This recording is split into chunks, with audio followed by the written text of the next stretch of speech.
Orient bell tiles studio से आप देख रहे हैं एबीपी न्यूज। नमस्कार, मैं हूं संदीप चौधरी। कुछ साल पहले, लगभग 2 दशक होने को आए, एक फिल्म आई थी, बेहतरीन फिल्म थी, रंग दे बसंती।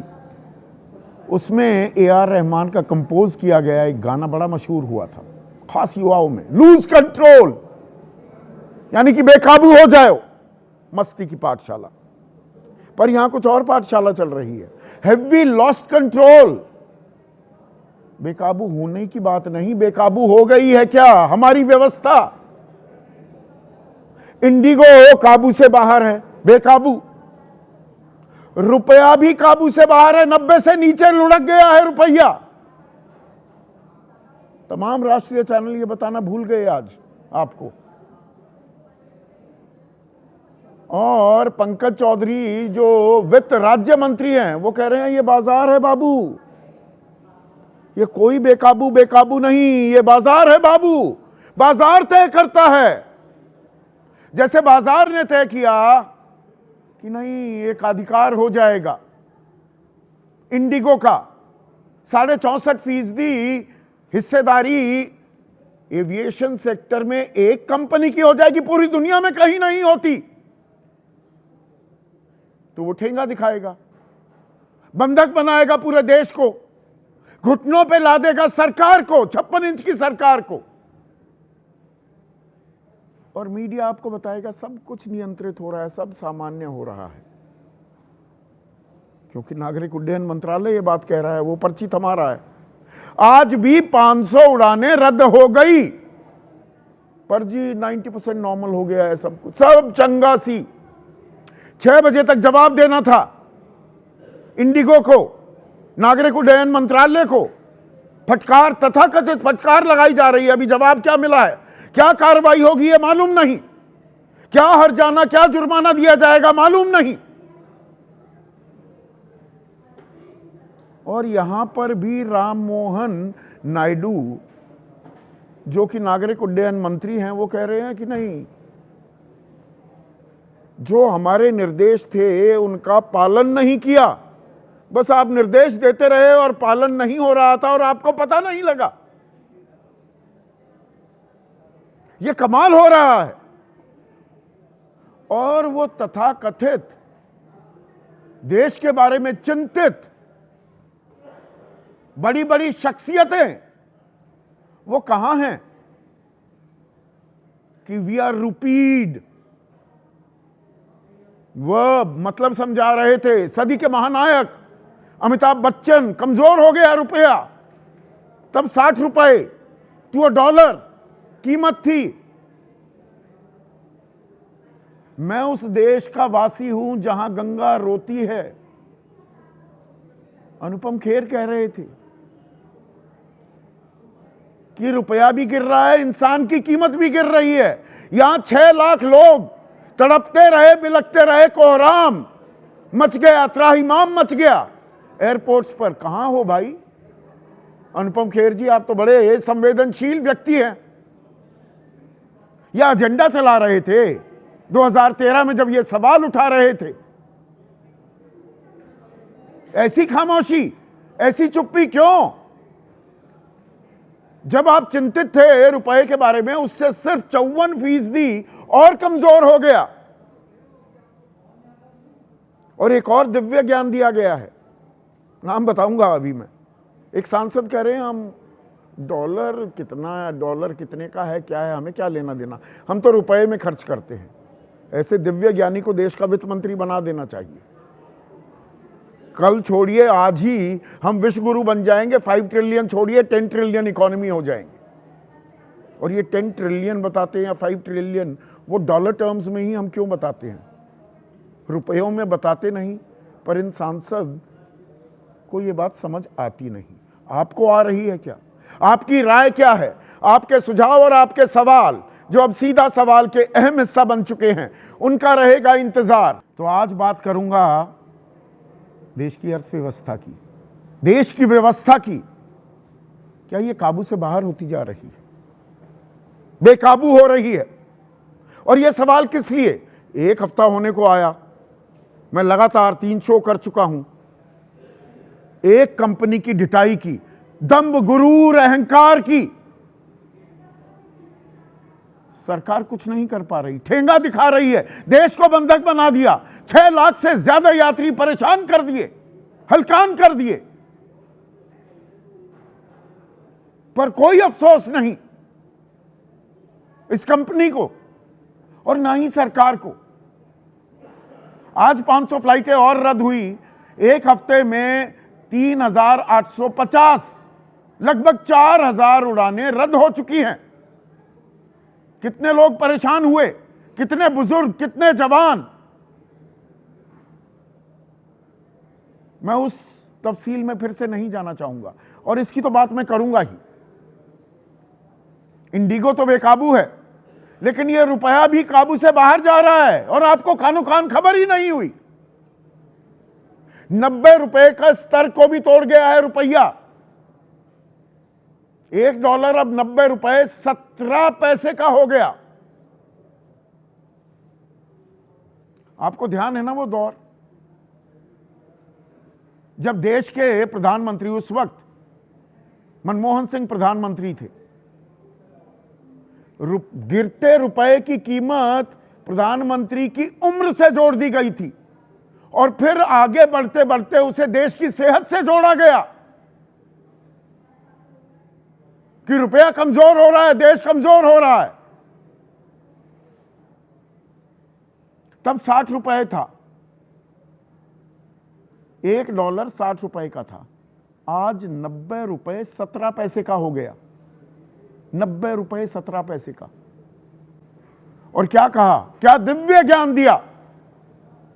देश के वित्त राज्य मंत्री और वित्त मंत्री निर्मला सीतारमण वहां मौजूद थी जब पंकज चौधरी ये ज्ञान दे रहे थे। सुनिए उनका ज्ञान। डॉलर के मुकाबले रुपए का मूल्य बाजार आधारित होता है और यहां तक कि कोई रेंज भी निर्धारित नहीं की जाती है और सरकार इसमें कोई भी हस्तक्षेप नहीं करती है।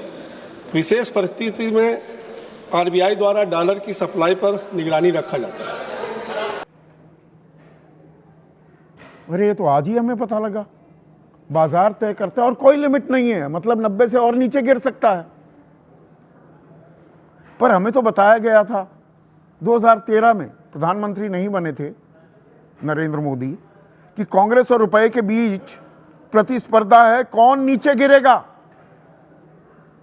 और अटल जी के जमाने को याद किया, तब 44 था, 60 हो गया मनमोहन सिंह के कार्यकाल के अंत तक। रविशंकर प्रसाद ने कहा आज रुपया सोनिया गांधी की उम्र के बराबर है, जल्दी मनमोहन सिंह की उम्र को छू लेगा। अर्थव्यवस्था की सेहत बिगड़ रही है। और अब आते हैं कुछ महानुभावों के वक्तव्यों पर, गौर कीजिएगा। अमिताभ बच्चन 1 सितंबर 2013 को कहते हैं, new word added to English dictionary, rupeed, verb meaning move downward, यानी कि अंग्रेजी शब्दकोश में नया शब्द जुड़ गया है, नीचे की ओर बढ़ना। चेतन भगत लेखक हैं, राजनीतिक विश्लेषक भी आजकल बने हुए हैं। 20 जून को क्या बोले, रुपी एट 60 इट्स मेहम। 60 रुपए हो गया रुपया, ये तो तबाही है, close to an economic crisis, ये आर्थिक संकट के करीब है। But well the government is silent, लेकिन सरकार खामोश है।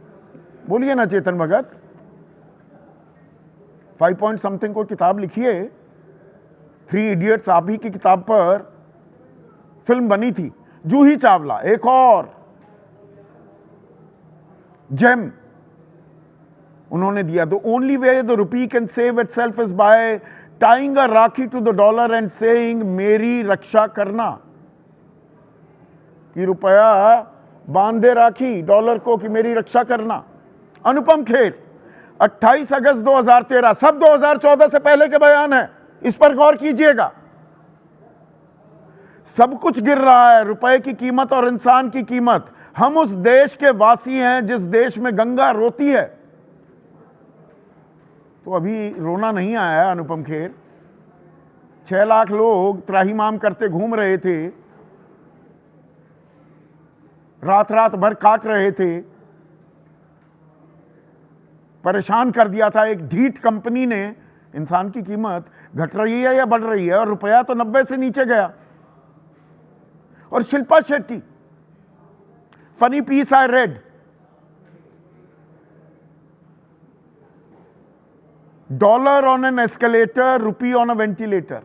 डॉलर एस्केलेटर पर, रुपया वेंटिलेटर पर, देश आईसीयू में, हम कोमा में, प्याज शोरूम में। भगवान भारत का भला करे, गॉड ब्लेस इंडिया। कहिए आज न्यू इंडिया के बारे में बोलिए शिल्पा शेट्टी, कहीं वो ईडी ना आ जाए इसीलिए चुपचाप बैठी है। मुंह पर ताले लग गए, सभी के मुंह पर ताले लगे हुए हैं। एक सांसद बता रहे हैं मनोज तिवारी कि हम तो रुपए में खर्चते हैं, हमें डॉलर से क्या लेना देना। ऐसे दिव्य ज्ञान दिए जा रहे हैं, आप में से कुछ सर भी हिला रहे होंगे। अरे रुपया कमजोर होता चला जाएगा। एक हफ्ते में, दिसंबर का एक ही हफ्ता गया है, 11,820 करोड़ विदेशी निवेशकों ने निकाल लिए हैं इस साल। ये रुपया जो लगातार कमजोर हो रहा है, 5 रुपए गिरा, 85 रुपए पर था जनवरी में, दिसंबर आते आते 90 पार कर गया है।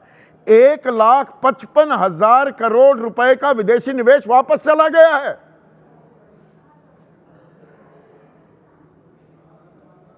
ये अर्थव्यवस्था के लिए संकट के बादल होते हैं, और अब बताया जा रहा है कि कुछ नहीं कर सकते।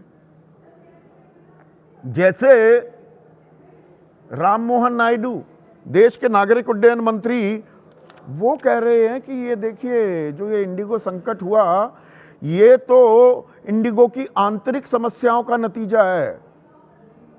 FDTL, वो नए नियम, वो तो हमने 1 नवंबर से लागू कर दिए थे, 1 दिसंबर तक सब कुछ ठीक था।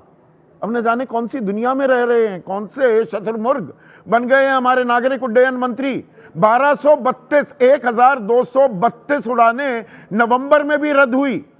वो एक एक दिन में 1000 नहीं हुई, पर ट्रेलर आ चुका था।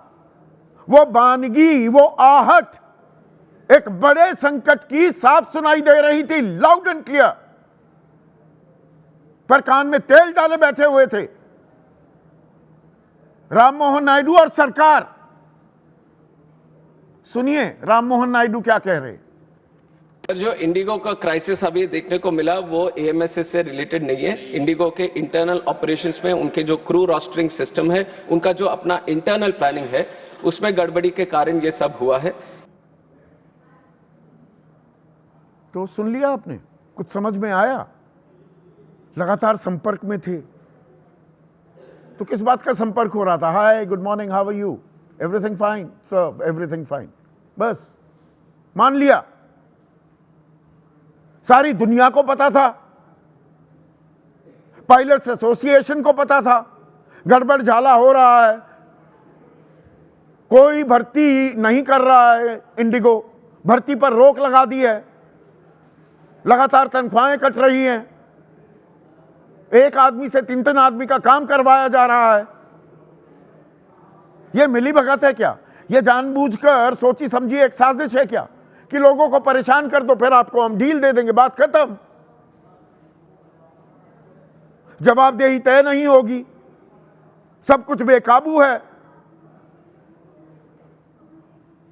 पर बाजार है ये बाबू, सब कुछ है बेकाबू, बाजार के हवाले कर दिया है, हम क्या करें? अब बाजार को कौन पकड़े? कौन है बाजार? उसको कहां अदालत में घसीट कर ले जाओ बाजार को, एकाधिकार आप बनाते जा रहे हैं। वो CCI competition commission of India है इस एकाधिकार को रोकने के लिए, 1-2 दफा थोड़ी बहुत आंखें तरेरता है। 2015 में कार्टेल बना लिया, एक गुट बना लिया। इन्हीं विमान कंपनियों ने, एयरलाइन कंपनियों ने 258 करोड़ का जुर्माना लगा था। मैंने तो 2 दिन पहले कहा, हर मुसाफिर को, यात्री को जिससे परेशानी हुई 10,000 रुपए दो। तब तक 5 लाख लोग प्रभावित हुए थे, अब 6 लाख हो गए, 600 करोड़ होता है। क्यों ना दिए जाएं? रिफंड दिया है ना इसी कंपनी ने। 1 दिसंबर से 7 दिसंबर कल तक 5,86,705 PNR कैंसिल हुए, टिकट कैंसिल हुए क्योंकि उड़ानें रद्द थी। तो 569 करोड़ 65 लाख रुपए रिफंड किए गए ना। 21 नवंबर से 7 दिसंबर तक कुल मिलाकर 827 करोड़ रुपए रिफंड किए गए हैं। तो जुर्माना क्यों ना लगाया जाए? या जी बाजार है, हम क्या करें? तो मंत्रालय खत्म कर दो। ऐसे में आज का सीधा सवाल, उड़ान ठप, रुपया नर्म, सरकार बोले वंदे मातरम। आज सारे चैनल भी वंदे मातरम पर डिबेट हो रही है। वंदे मातरम की यकायक सबको याद आ गई है। और इंडिगो रुपए पर नहीं काबू, ये बाजार है बाबू। बस इसे सुनकर इत्मीनान कर लें क्या? चर्चा में मेरे साथ एनडीए की अहम घटक है शिवसेना शिंदे गुट, असल शिवसेना।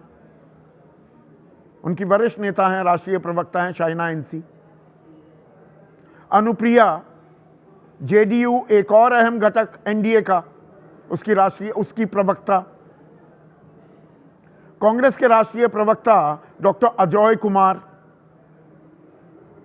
समाजवादी पार्टी के राष्ट्रीय प्रवक्ता राजकुमार भाटी। वरिष्ठ पत्रकार, किसी परिचय के मोहताज नहीं है, शीतल प्रसाद सिंह। और एक और वरिष्ठ पत्रकार राकेश शुक्ला मेरे साथ चर्चा में जुड़ चुके हैं। और साथ ही साथ बेहद ही खास मेहमान अश्वनी महाजन, सह संयोजक हैं स्वदेशी जागरण मंच, आरएसएस से जुड़ा एक अहम संगठन। और स्वदेशी की लगातार बात करते हैं, जैसा नाम ही बता रहा है संगठन का। तो प्रोफेसर साहब, इंडिगो और रुपए पर नहीं है काबू, ये बाजार है बाबू। बस इतने से ही समझ लें, और पूछने की जरूरत ही नहीं।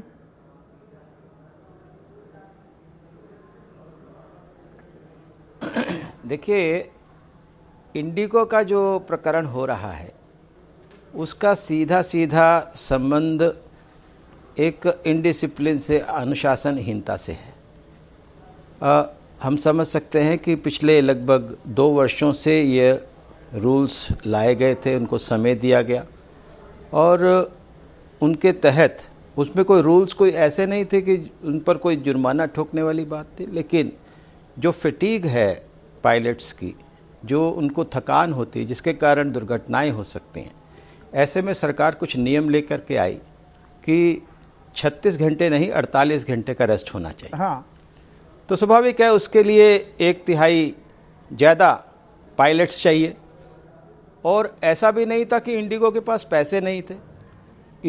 इसी फाइनेंशियल ईयर में जब ये लागू हुआ था, 8,700 करोड़ रुपए से ज़्यादा उसको प्रॉफिट हुआ। इससे पहले नुकसान होता था, लेकिन उस वर्ष इतना प्रॉफिट हुआ। और उस पैसे का इस्तेमाल अपने डिसिप्लिन को करने में वो आसानी से कर सकते थे। लेकिन चूंकि हम देख रहे हैं कि विमानन क्षेत्र में मोनोपोली हो गई। तो किसी भी क्षेत्र में कॉन्ट्रडिक्शन कर दिया आपने अपने वक्तव्य में। एक सेकेंड, अब प्रोफेसर साहब, मैं अगला सवाल पूछता हूं उससे पहले ही आपने एक कॉन्ट्रडिक्शन कर दी। नहीं, आपने शब्द इस्तेमाल किया अनुशासनहीनता। अनुशासनहीनता है या एकाधिकार करने दिया? 64% तक मार्केट शेयर लेने दिया इंडिगो को, तो उसने पूरे देश को बंधक बना लिया। उसने ठेंगा दिखा दिया कि मेरे बिना काम ही नहीं चलेगा, कर लो क्या करोगे, आपकी बात को नहीं मानूंगा। उसी बात पर आ रहा हूं। एकाधिकार होता कैसे है? किसी भी क्षेत्र में यदि एकाधिकार को रोकना है और कंज्यूमर्स का जो शोषण है उसको रोकना है, तो उसमें प्रतिस्पर्धा होनी चाहिए। और प्रतिस्पर्धा केवल प्राइवेट सेक्टर की प्रतिस्पर्धा नहीं हो सकती, आपको एक पब्लिक सेक्टर भी होना चाहिए। संयोग से ऐसी स्थितियां बनी कि एयर इंडिया का डिसइन्वेस्टमेंट हो गया। उसके होते ही हम देख रहे हैं कि सारा का सारा विमानन क्षेत्र जो है वो अब प्राइवेट सेक्टर सरकार तो आपकी है। और जिस प्रकार से प्रोफेसर साहब, सरकार आपकी, और आप यहां पर सारी बात समझा रहे हैं सरकार ने एकाधिकार होने कैसे दिया। और यहां पर राम मोहन नायडू वो ज्ञान बांट रहे हैं कि जी गाइडलाइंस में बदलाव नहीं होगा, सभी कंपनियों को बता दिया गया था, हमारे अधिकारी संपर्क में थे, तब भी नहीं पता लग पाया। दुनिया की सबसे खुफिया जानकारी थी ये, सारी दुनिया को पता था, ठेंगा दिखा रहा है, नहीं भर्ती कर रहा है, फ्रीज लगा दिया इंडिगो ने। ये मिलीभगत थी क्या? आपने नागरिक उड्डयन मंत्रालय ने देशवासियों को, मुसाफिरों को बुद्धू समझ लिया है क्या? बिल्कुल। देखिए, कुछ भी जो भी हुआ है, लेकिन चूंकि प्रतिस्पर्धा समाप्त हुई है, 65% शेयर एक कंपनी के हाथ में आ गया, इसके बारे में चिंता करनी चाहिए। जिस प्रकार से गो एयर का डाउनफॉल हुआ, जिस प्रकार से स्पाइस जेट नीचे गया, कुल मिलाकर के एकाधिकार से ज़्यादा की स्थिति ये आ गई है। ऐसे में तो डंडा क्यों नहीं चलाती सरकार? है कि और ढील दे दी, एकाधिकार को समाप्त कर ढील दे दी इसी कंपनी को, इस ढीठ कंपनी को ढील दे दी। इस पर जुर्माना लगना चाहिए था। किस बात का इंतजार हो रहा है? कौन सा शुभ मुहूर्त का इंतजार हो रहा है? जुर्माना लगे, मेरा भी मानना है कि इस कंपनी पर जुर्माना लगना चाहिए, क्योंकि इतने कोई एक दिन की अनुशासनहीनता नहीं है। पिछले 1.5-2 साल से लगातार ये अनुशासनहीनता हो रही है और पायलट्स की फटीग का ध्यान नहीं रखा जा रहा है। मिलीभगत का मामला हो गया ना। वास्तव में मतलब सरकार क्यों झेल रही है इस कंपनी को? इसको ठीक क्यों नहीं करती? इसको मुझे देखिए, आज जो स्थिति बनी, जिस प्रकार से जो प्रेशर बना, उसकी वजह से अभी 1-2 महीने की जो ढील दी गई है, मुझे ऐसा लगता है कि ढील तो दी जाए, लेकिन इस कंपनी पर पूरा जुर्माना लगना चाहिए, ताकि भविष्य में इस प्रकार की बात कोई और कंपनी भी नहीं हो रही। 1 हफ्ता हो गया, शीतकालीन सत्र चल रहा है, वंदे मातरम पर चर्चा हो रही है, आम आदमी परेशान हुआ घूम रहा है, इंसान की कीमत गिर रही है। वो बड़े चिंतित थे, अनुपम खेर, और रुपए की गिरती कीमत से भी चिंतित थे। यहां पर तो पंकज चौधरी बता रहे हैं रुपया गिर जाए तो क्या करें, ये तो बाजार है जी। इंडिगो एकाधिकार कर गया, हम क्या करें, बाजार है जी। रुपया गिर गया, हम क्या करें, बाजार है जी। बाजार ही मंत्र हो गया आपका सर। सरकार को इसके बारे में सख्त रवैया अपनाना चाहिए और इन पर ऐसा एक एग्जाम्पलरी पेनल्टी लगनी चाहिए। नहीं, अब मैं रुपए की बात कर रहा हूं। इस प्रकार की रुपए की गिरते रुपए को जोड़ दिया था मनमोहन, पहले सोनिया गांधी, फिर मनमोहन सिंह की उम्र से, सरकार की साख से, देश की साख से। वो 60 रुपए पर था, 90 रुपए से नीचे चला गया रुपया। कोई उफ भी नहीं कर रहा। फर्क नहीं पड़ता क्या सर? आप तो अर्थशास्त्री हैं। बिल्कुल, अर्थशास्त्र के विद्यार्थी के नाते मैं समझता हूं कि जिस प्रकार से अभी जो आयात हैं, खासतौर पर इनपुट्स के जो आयात हैं, वो काबू में नहीं आ पा रहे हैं, जिसकी वजह से लगातार हमारे इंपोर्ट्स बढ़ रहे हैं, लेकिन टैरिफ और दूसरी वजह से हमारे सर, मैं एक मोटा सा उदाहरण ले लूं आपकी इजाजत से, आप क्योंकि एक्सपर्ट हैं सर। 1 मिनट। 86% कच्चा तेल, ये पेट्रोल डीजल जिससे निकालते हैं वो हम आयात करते हैं ना। भट्टा बैठ जाएगा देश का। 90 रुपए हो गया, ये 100 रुपए भी चला जाए। यहां पंकज चौधरी कह रहे हैं कोई लिमिट नहीं है नीचे कितना जाएगा, हमारे हाथ में नहीं है। मैं ऐसे लोगों के साथ सहमत नहीं हूं जो ये समझते हैं कि रुपया जितना भी नीचे चला जाए उससे देश को फर्क नहीं पड़ता। नहीं सर, पंकज चौधरी की बात नहीं है ना। ना फिर आप इन लोगों से एक सेकंड प्रोफेसर साहब, अब ये भी दर्शकों को बताना पड़ेगा, सिर्फ पंकज चौधरी की बात नहीं है। निर्मला सीतारमण ने परसों कहा रुपया अपना लेवल खुद बना लेगा, पिछली बातों से तुलना ना करो। वी अनंत नागेश्वरन, मुख्य आर्थिक सलाहकार, वो कह रहे हैं रुपए में गिरावट चिंता का विषय नहीं, निर्यात पर कोई असर नहीं पड़ेगा। सर, ये अद्भुत ज्ञान, मैं आपसे इसका विश्लेषण चाहूंगा। संजय मल्होत्रा, आरबीआई के गवर्नर, वो कह रहे हैं रुपए के लिए किसी स्तर को लक्ष्य नहीं बनाते, डॉलर की मांग से गिरावट आई है। ये तो कह रहे हैं कुछ भी नहीं, नॉर्मल है, सामान्य है। यही तो देश की अर्थव्यवस्था चला रहे हैं। देखिए रुपए के नीचे जाने से बहुत ज़्यादा नुकसान, एक तो ये होता है कि हमारा इंपोर्ट बिल बढ़ जाता है, दूसरा इसका नुकसान ये होता है कि 225 लाख करोड़ का कर्ज है देश पर कि नहीं? गलत जानकारी तो नहीं दे रहा हूं प्रोफेसर साहब? 225 लाख करोड़ का कर्ज है, उसको भी ज़्यादा चुकता करना पड़ता। हाँ, इसके लिए भी, इसलिए रुपए को स्टेबल रखना बहुत ज़रूरी है, और उसके लिए ख़ास तौर पर जैसे कि हम लोग शुरू से ये मांग करते रहते हैं और कि हमें अपने इंपोर्ट्स को काबू में रखना चाहिए और देश में ज़्यादा से ज़्यादा उत्पादन अपने देश में होना चाहिए। सरकार की तरफ से जो पिछले समय में जो प्रयास हुए हैं वो स्वाभाविक है, अच्छे सरकार प्रयास तो कह रही है और उन कुछ हुआ ही प्रयासों को नहीं, बढ़ाने की जरूरत है। वो खास तो तौर उफ पर तक हमारी जो नहीं कर रही। कोई पहले ये तो मानेगा एक समस्या है तभी तो कोई हल निकालेगा, मतलब समस्या ही नहीं है। नहीं, समस्या तो है, और इसको कई अर्थशास्त्री कहते हैं कि इसकी ये समस्या नहीं है, ये अपने आप लेवल बना लेगा। वो दो प्रकार की अर्थशास्त्री सोच रहती है, नहीं, लेकिन देश की मैं जिस वित्त सोच से मंत्री, आता हूं, देश के मुख्य आर्थिक सलाहकार और आरबीआई के गवर्नर छोटे मोटे लोग नहीं हैं। राजकुमार भाटी मतलब समस्या है पर समस्या मानने को तैयार नहीं, या दरअसल समस्या नहीं है, आप लोग गलत आर्थिक ज्ञान बांटते रहते हैं। संदीप जी, समस्या बहुत गंभीर है और समस्या सरकार की नीतियों में है। देखिए, अभी जो अजय कुमार जी कह रहे थे कि हवाई यात्रा पे एक कंपनी का नहीं, एक अश्विनी अधिकार महाजन- होने दिया अश्विनी गया। महाजन ये कह रहे सरकार थे। की नीतियों की कमजोरी है। सॉरी महाजन जी, मैं क्योंकि मेरे सामने स्क्रीन नहीं है, मुझे लगा अजय कुमार जी बोल रहे हैं। तो सवाल ये है कि ये केवल एक हवाई यात्रा का प्रश्न नहीं है, ये हर क्षेत्र में ऐसा लगता है कि देश को पूंजीपतियों ने बांट लिया है। बिजली के क्षेत्र में किसी का एकाधिकार हो जाएगा, दवाई के क्षेत्र में किसी का एकाधिकार हो जाएगा, शिक्षा के क्षेत्र में किसी का एकाधिकार हो जाएगा, खेती पे किसी का एकाधिकार हो जाएगा। इस देश में अराजकता पैदा होनी है अगर इस तरह से एकाधिकार होने दिया जाएगा। और सरकार में हिम्मत नहीं है कि पूंजीपतियों को नियंत्रित कर सके, बड़े लोगों को, बड़ी कंपनियों को नियंत्रित कर सके। संदीप जी, मैं एक बात कहना चाहता हूँ कि कांग्रेस की बड़ी आलोचना करते हैं हमारे प्रधानमंत्री जी, और ख़ास तौर से नेहरू जी का नाम ले लेके। कांग्रेस ने 300 से ज़्यादा रियासतों का एकीकरण किया था, राजाओं के ताज उतरवा के जनता के चरणों में रखवा दिए गए थे। कांग्रेस ने जमींदारी उन्मूलन किया था, जमींदारों के ज़मीन के मालिकाना हक छीन लिए गए थे।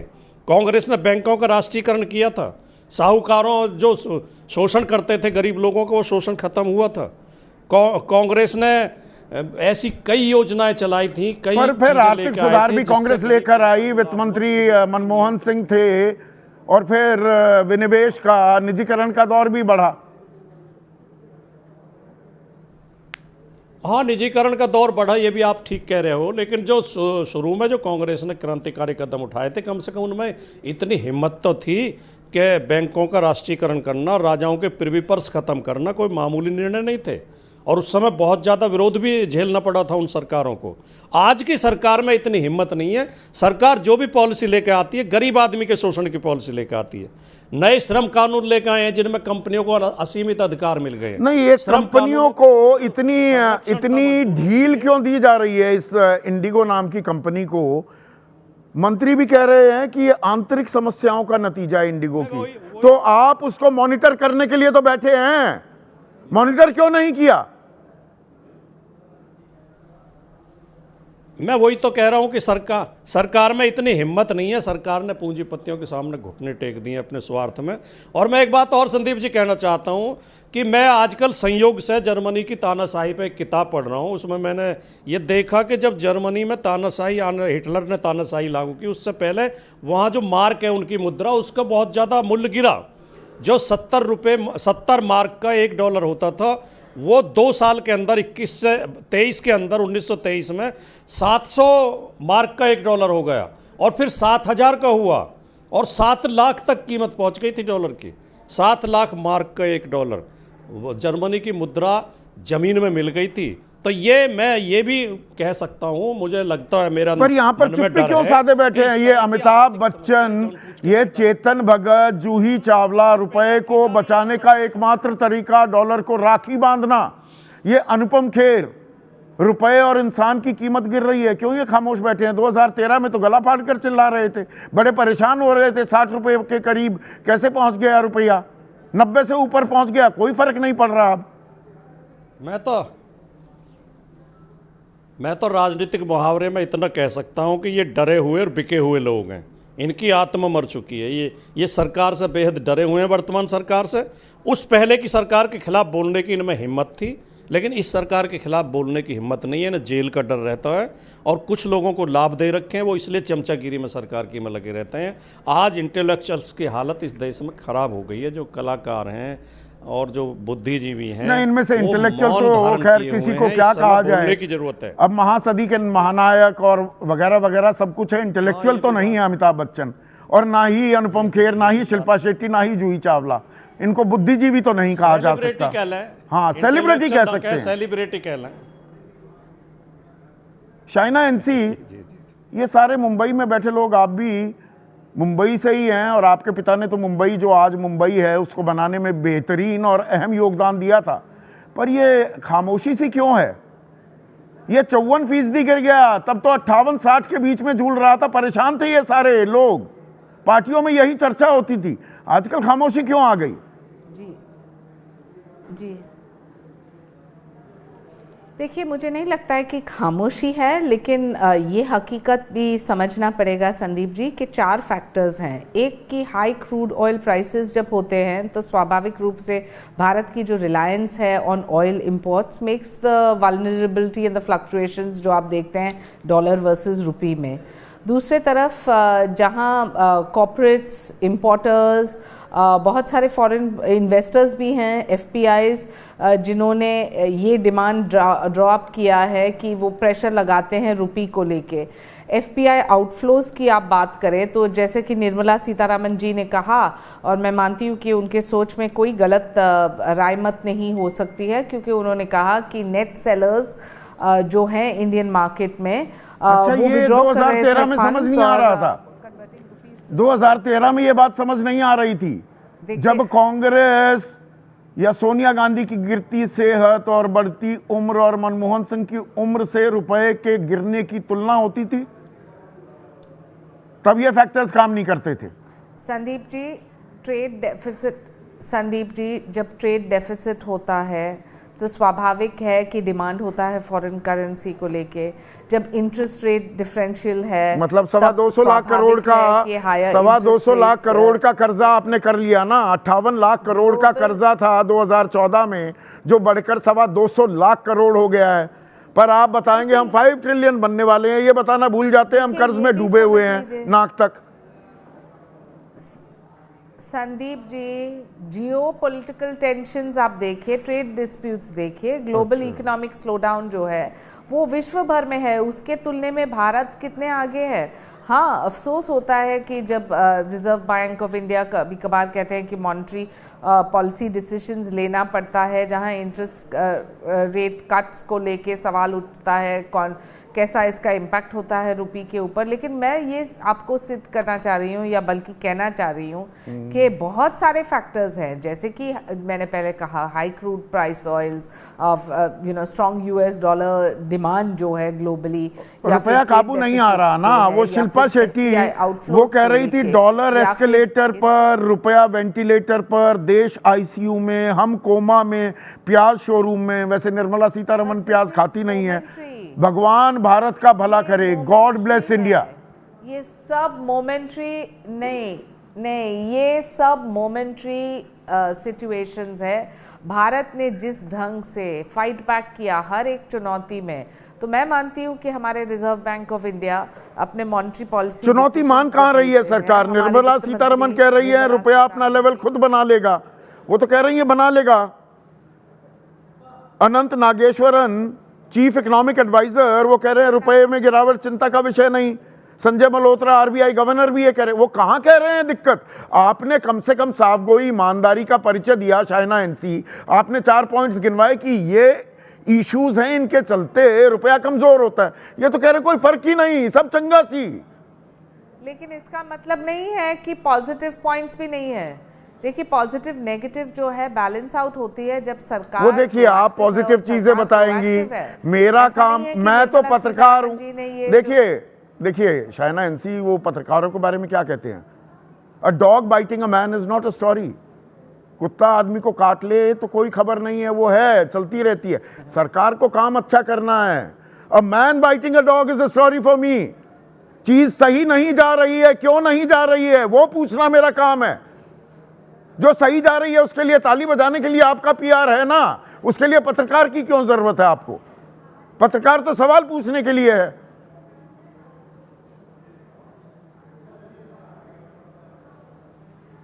तो मैं आपको सिर्फ ये कहना चाहती हूँ कि जब भी हम चर्चा कर रहे हैं और फैक्ट्स लगा रहे हैं पब्लिक डोमेन में, तो ये समझना ज़रूरी है कि we need to have the positive और नेगेटिव इम्पैक्ट्स बोथ, क्योंकि तो पूरी जानकारी देनी चाहिए। ये राम मोहन नायडू पूरी जानकारी दे रहे हैं क्या? वो कह रहे हैं कि ये इंडिगो में जो ये सब उनका आंतरिक मामला है, हम तो लगातार उनसे अपडेट ले रहे थे और 1 दिसंबर तक कोई दिक्कत नहीं थी, कोई दिक्कत नहीं थी। आप तो रेगुलर ट्रैवलर हैं, नवंबर में ही आहट सुनने लगी थी ना, कैंसिलेशंस होने लगे थी ना। ये सिविल एविएशन मंत्रालय को कैसे नहीं पता लगा? लेकिन संदीप जी, क्या सिविल एविएशन मंत्रालय ने डिसीजंस नहीं लिए?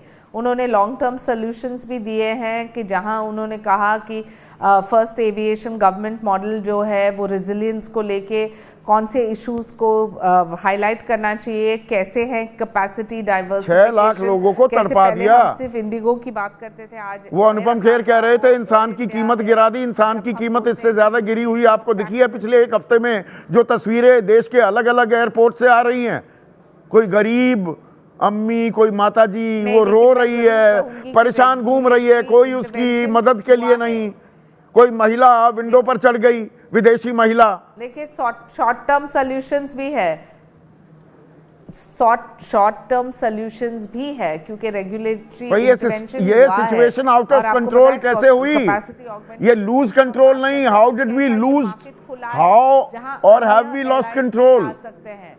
और मैं रिफंड कॉम्पेंसेशन को आपने बार बार उजागर किया, हम भी चाहते हैं कि हमारे सिटीजन्स को ये रिफंड्स मिले। रिफंड नहीं, मैं तो जुर्माने की बात कर रहा हूँ। रिफंड तो देंगे ही, कोई एहसान थोड़ा कर रहे हैं। मैंने टिकट बुक की, उसका तो रिफंड देना ही पड़ेगा। पर मेरे ऊपर जो मानसिक दबाव डाला, मेरे को पूरी रात टहलाया, मेरे परेशान किया, मेरी होटल बुकिंग आगे की खराब हो गई, जुर्माना भरना चाहिए ना। तो शॉर्ट टर्म सॉल्यूशंस और long term solutions, short term solutions, long term solutions, doctor Ajay Kumar, हम short term long term solutions की तरफ जाते दिख भी रहे हैं। या जो बाजार है जी, बाजार का आनंद लीजिए। ये कभी ऊपर चढ़ाता है, कभी नीचे।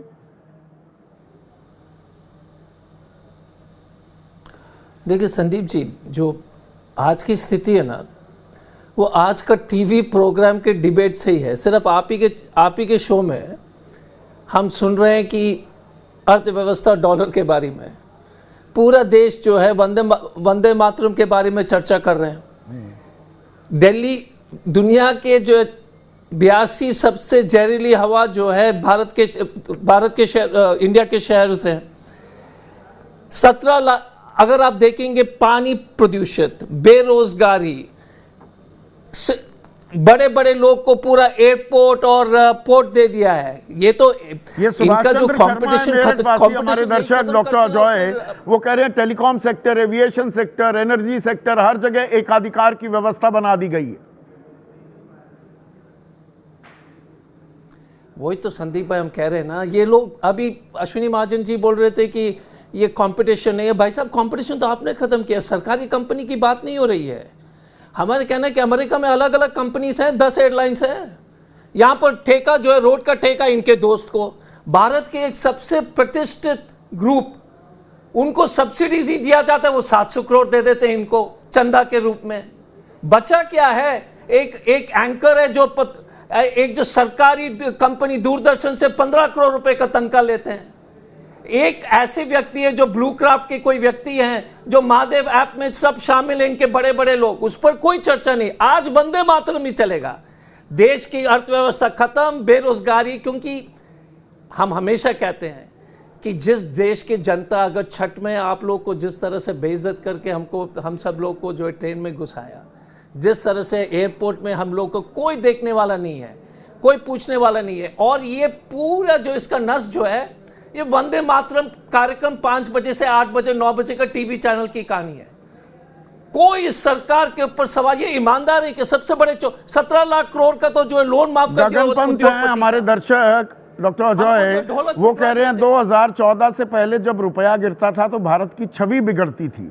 अब रुपये का गिरना भारत को विश्व गुरु बनाता है। ये नया ये बदलाव, ये उल्टी गंगा कैसे बह रही है? ये सो कॉल्ड सेलिब्रिटीज चुप्पी साधे क्यों बैठे हैं? मुंह पर ताला लगाए क्यों बैठे हैं? मीडिया तो खैर चुप है ही। गिरता रुपया यहां पर समस्या ही नहीं है। यह दरअसल कोई समस्या नहीं है। लोग ने, क्योंकि अगर आप जैसे किसी हमारे बाटी साहब ने ठीक कहा कि जब हिटलर के समय पूरा मीडिया को कैप्चर कर दिया तो सब लोग को लगता है कि नहीं कुछ नहीं हो रहा है, विपक्षी जिम्मेदार है। जब तक जो हिटलर चले गए तब तक करोड़ों लोग की मौत हो गई और देश बर्बाद हुआ। यही रास्ते पर है। 17 लाख करोड़ जो है उद्योगपति का लोन माफ किया गया। गंगाराम चौधरी नौकरी जो है, उदयपुर वासी हैं, वो कह रहे हैं इंडिगो सेवा दे या ना दे, रुपया कितना भी गिरे, इस सरकार में कोई सवाल नहीं उठाएगा क्योंकि ईडी का डर है। देखिए संदीप जी, मैं तो बार एक ही चीज पर मैं एक रिकॉर्ड की तरह बोल रहा हूं। आज का कार्यक्रम टीवी का 5 बजे से 9 बजे का डिबेट आपका शो छोड़ करके वंदे मातरम। बच्चे मर रहे हैं इस देश में। दिल्ली की बात सिर्फ नहीं हो रही है, हवा जो है प्रदूषित है, कैंसर हो रही है, कोई चर्चा नहीं है। पार्लियामेंट जो है अभी इस देश के संसद में क्या डिबेट चल रहा है, इंडिगो पर कोई चर्चा नहीं है। तो ये जनता भी ये बात भूल जाए कि सरकार उनसे कोई मतलब रखती है कि नहीं। इनको 2-3 उद्योगपति को, जब इतने बड़े देश के सबसे प्रतिष्ठित कंपनी सब्सिडी लेके 800 करोड़ दे सकता है, अगर पूरे देश के एयरपोर्ट एक आदमी को दे दिया गया है जिसका कोई अनुभव नहीं है, पूरा देश का बंदरगाह एक आदमी को दे दिया, पावर को दे दिया, तो ये पब्लिक क्यों जवाब क्यों मांग रही है? क्यों जवाब मांग रही है? तो कोई डिबेट ही नहीं हो रहा है। तो अनुप्रिया, ये बात समझनी चाहिए। इंडिगो बेकाबू, रुपया बेकाबू, ये बाजार है बाबू। यही वादा किया था अनुप्रिया देशवासियों को।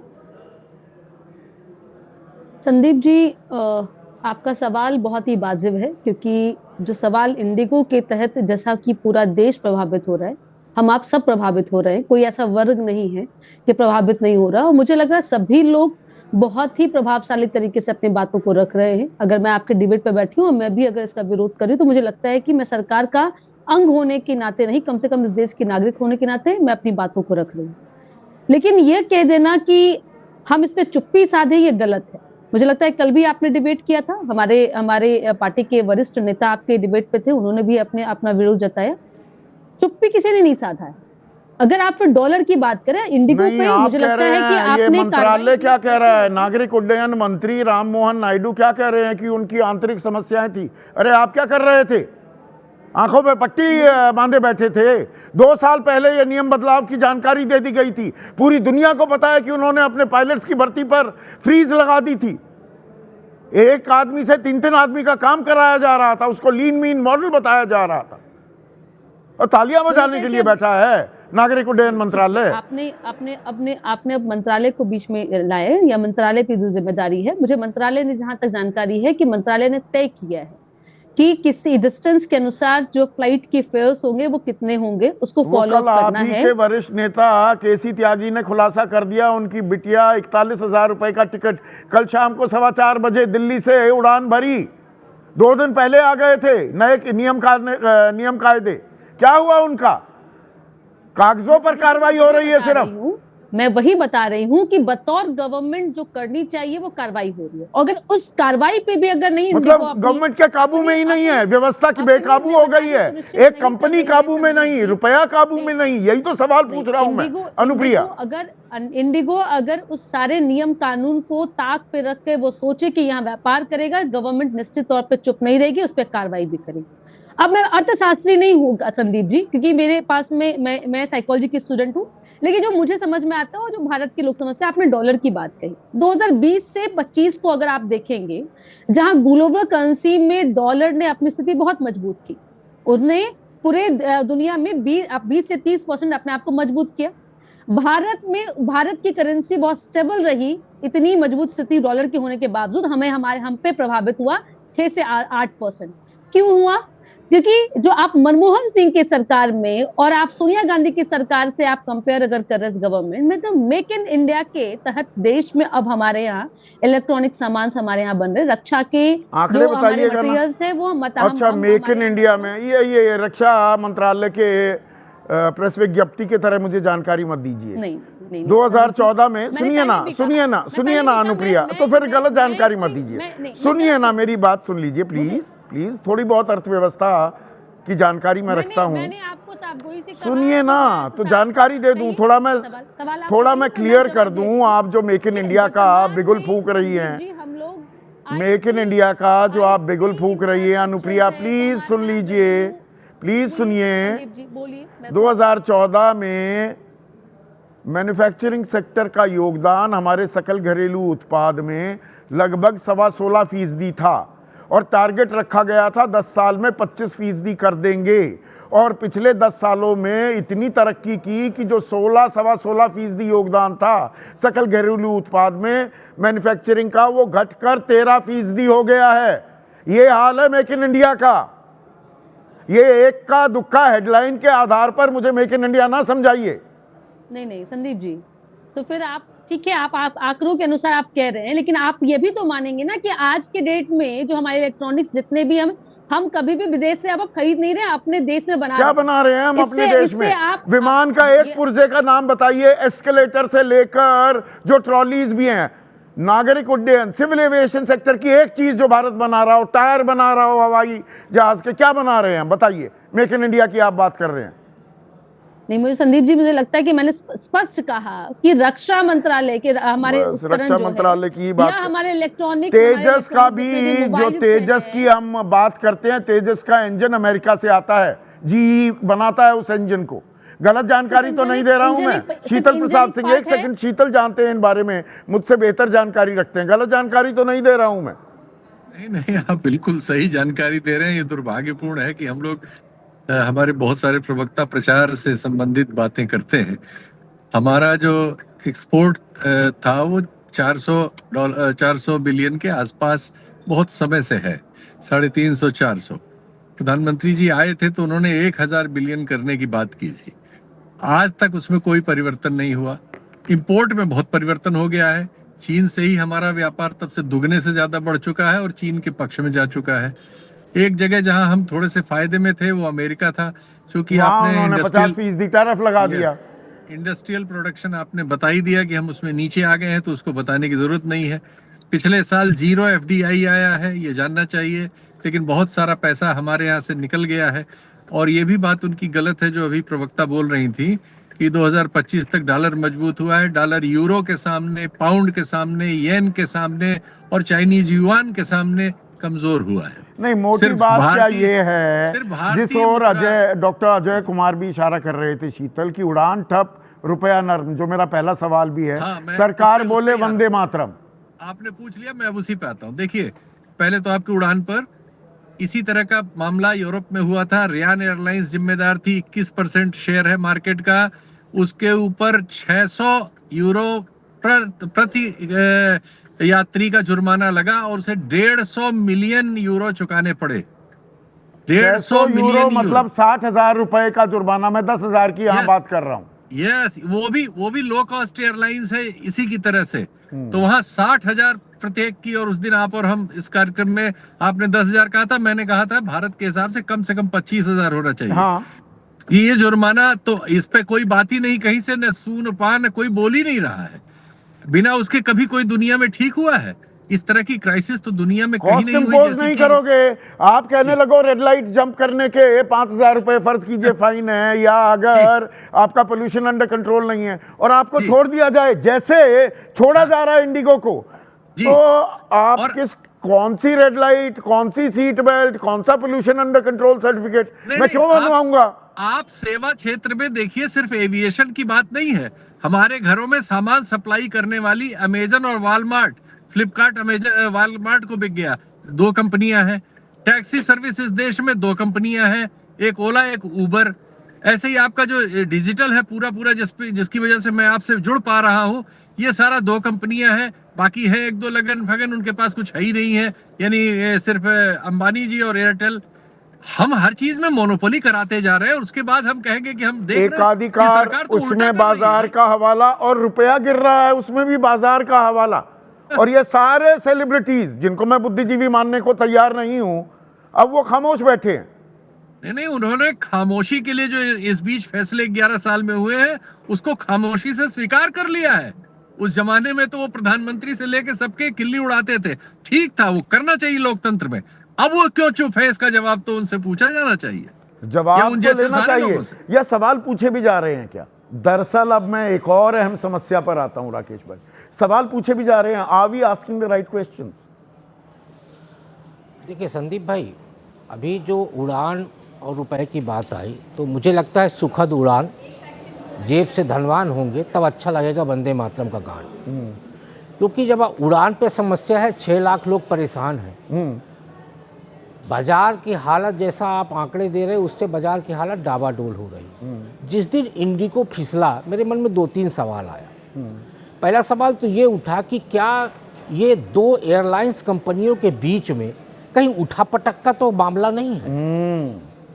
फिर मेरे मन ओवर का, कब्जे का खेल तो उसकी जमीन तो तैयार नहीं हो रही है। फिर दूसरा सवाल मेरे पास आए, कहीं कोई नजर तो नहीं गड़ाया है कि इंडिगो को हम खरीद लें?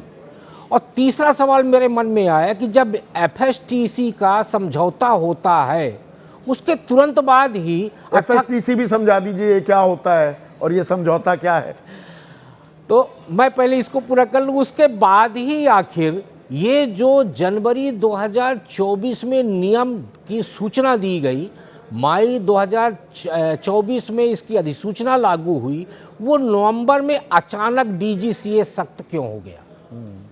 तो यदि आप 2 साल पहले यानी 22 दिन के बाद हम जनवरी 26 में पहुंच जाएंगे, 2 साल पूरे हो जाएंगे, 2 साल के अंदर DGCA आंख बंद करके क्यों बैठा हुआ था FDTC लागू करने को लेके? जबकि आप जानते हो, DGCA को पता है कि पायलट की भर्ती का मामला इतना सहज नहीं है। किसी एक एयरलाइन से दूसरे एयरलाइंस में यदि पायलट जाना चाहता है तो जो वरिष्ठ पायलट है उसका नोटिस पीरियड 12 महीने का होता है, जो को पायलट है उसका नोटिस पीरियड 6 महीने का। नोटिस पीरियड तब जबकि आपको रिलीव करने के लिए तैयार हो जाए, उसमें भी महीनों लटका दिया जाता है। नहीं, इनके 2 क्राइटेरिया DGCA ने बनाया हुआ है कि वरिष्ठ पायलट यदि एक कंपनी से दूसरी नहीं, कंपनी वो तो ठीक है, मैं दूसरी बात बता रहा हूं, मैं बिल्कुल अंदर की जानकारी आपको बता रहा हूं। आप गए भी इस्तीफा देने के लिए, उसको ही एक्सेप्ट ना किया जाए, उसका पीरियड जो है कितने दिन का है वो तो तब किक इन करेगा जब कोई मानेगा कि आपको इस्तीफा हम कबूल रहे हैं। इस्तीफा स्वीकार करने के बाद 12 महीने, मैं 6 वही महीने तो कह रहा हूं। यदि वो इस्तीफा 6 महीने लटका के रखा तो आपका 2 साल निकल गया। एग्जैक्टली ये हो रहा है। तो जब 2 साल में, और ये सबको पता था, मुझे पता है, तो DGCA को कैसे नहीं पता था? मैं वही कह रहा हूं कि DGCA क्यों आंख बंद करके बैठा तो फिर हुआ ये था? FSTC बता दीजिए ना क्या है ये।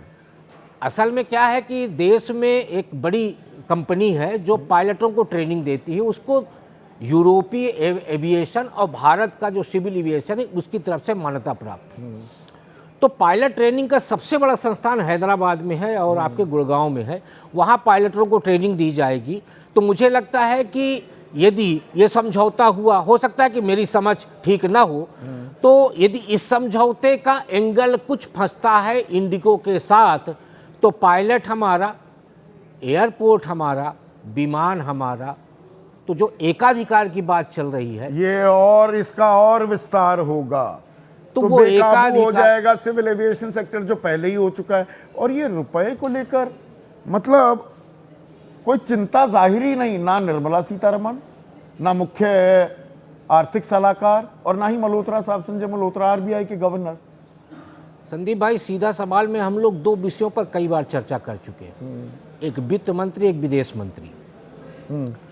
तो आर्थिक नीति और विदेश नीति के मामले में तो मुझे लगता है ये जग जाहिर है। जहाँ तक रुपए की बात आप कर रहे हैं, भारत का अधिकांश जनमानस 3 चीज़ों को नहीं जानता। एक GDP क्या होता है, हम सहित असंख्य लोगों को नहीं पता कि GDP क्या होता है। बिल्कुल। दूसरा शेयर मार्केट क्या है, हम सहित अधिकांश लोगों को नहीं पता कि शेयर बाजार कैसे ऊपर नीचे चलता है। और तीसरा रुपया और डॉलर, ये जो अप डाउन चलता है, इसके बारे में भी हम नहीं जानते। तभी तो मनोज तिवारी कह रहे हैं हम तो रुपए में खरीदते बेचते हैं। तो जब आम आदमी, भाई आम आदमी को समझ नहीं आता, पर वो पहले जोड़ दिया जाता है देश की आर्थिक सेहत के साथ कि ये गिर रहा है तो सेहत बिगड़ रही है, अब गिर रहा है तो सेहत सुधर रही है। जिस चीज ये बदलाव कहां से आया? सुनिए, जिस चीज को मैं नहीं जानता उसको चाहे सत्ता पक्ष हो या विपक्ष हो, दोनों जब परिभाषित पर करते अपने हैं, अपने तरीके से समझाने की कोशिश कर रहे हैं। जो चीज 11 साल पहले सही थी अब वो बिल्कुल उसका विपरीत सही कैसे हो सकता है? और ये लूज कंट्रोल नहीं, have we actually lost control? और हमें संभलने की जरूरत है, इस बारे में सोचिए। आज बस इतना ही।